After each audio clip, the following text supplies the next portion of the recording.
thousands of the Inkatha Freedom Party followers are expected to flock into the 65,000-seater Moses Mabhida Stadium. Party leaders will outline strategies to address load shedding, crime, unemployment and the deteriorating state of the country's economy. Newzroom Afrika's Ntando Mnyandu is already at the Moses Mabhida Stadium and joins us now live. Ntando, a very good morning to you. We know as this manifesto launch gets underway, it's the first time that it's happening in the history of the IFP without the late Prince Mangosuthu Buthelezi. Well, you're correct, Mpho. It is the very first time that we see Inkatha Freedom Party members, converging to the elections manifesto launch without its founder and President Emeritus, the late Prince Mangosuthu Buthelezi, who was also the longest-serving Prime Minister to the Zulu Nation and monarch. What I can tell you, Mpho, is that the stage has been set here at the Moses Mabhida Stadium. But what is currently happening is that as I move out of shot and allow my colleague Sibongiseni Ngubane to give you a glimpse of what is currently happening.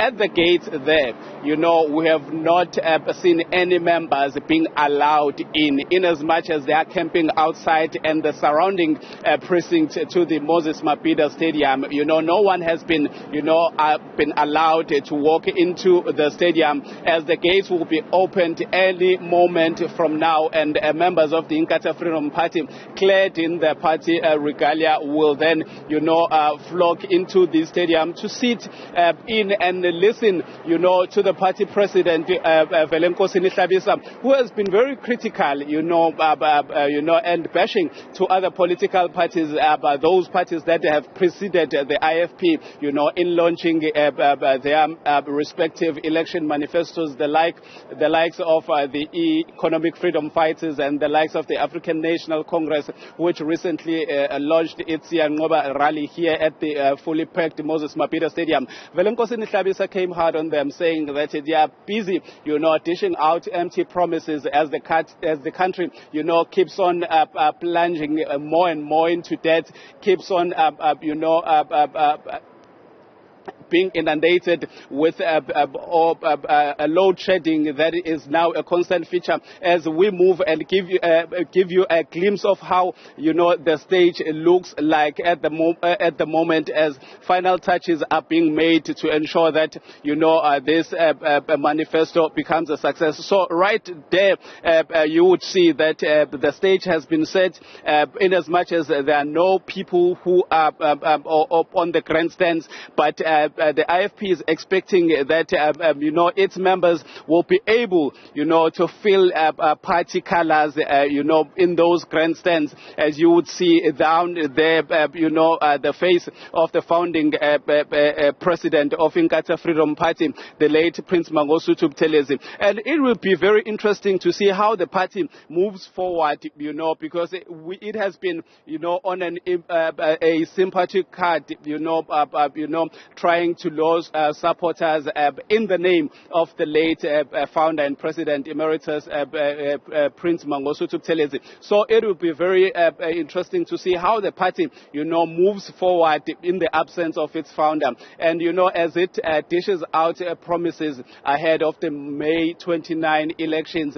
We are eagerly waiting to see if the party will be able to, increase its seats quotas in the National Assembly. As you would know, that Inkatha Freedom Party currently has 13 seats in the National Assembly and 1 seat in the National Council of Provinces. So in the province of KwaZulu-Natal, the Inkatha Freedom Party is the official opposition, and they are saying they want to take over the province of KwaZulu-Natal and rid it of corruption, by saying that a lot of money is being spent in the province of KwaZulu-Natal, but that money does not filter down into service delivery. It does not filter down to people that need it the most. They are saying that the Inkatha Freedom Party is ready to govern. We've spoken to them time and time again as they were traversing the province during their activations leading up to this manifesto launch, saying that, they are ready and they are fit for purpose to govern with integrity. If I borrow from the words of the President, Velenkosi Nihlabisa,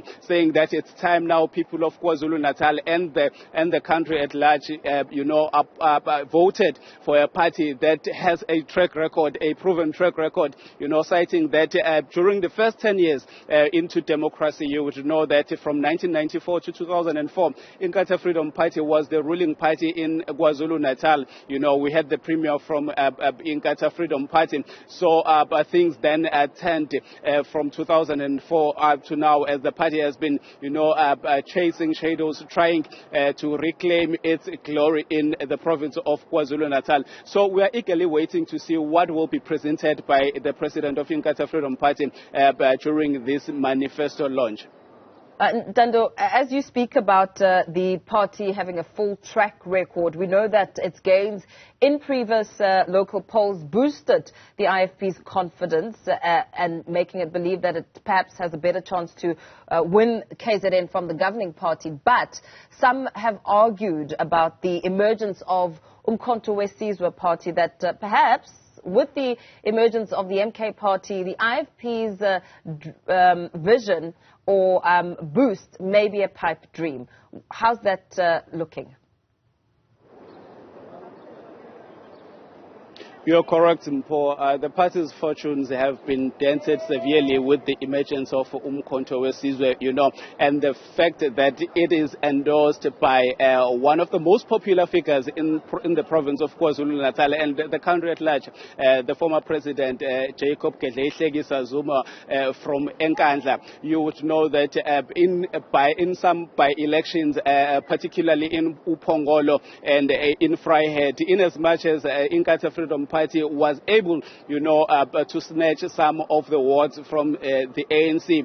The fever, that is presented by Umkhonto weSizwe party here in the province of KwaZulu-Natal, cannot go unnoticed. So in as much as the party is saying it is ready to govern, it has this elephant in the room that needs to deal with, which is Umkhonto weSizwe. And in as much as it is party to some small multi-party charter agreements, saying that they are willing to govern with like-minded parties, but the fact that there is this emergence of Umkhonto weSizwe, changes the ball game and the political terrain in KwaZulu-Natal altogether. So it will be very critical to see how the party, manages to appeal, to its electorate and to its constituencies ahead of the May 29 elections, as it's no longer a clear cut that, as it is the official opposition in KwaZulu-Natal, it will emerge as, the ruling party or the governing party in the province and making a significant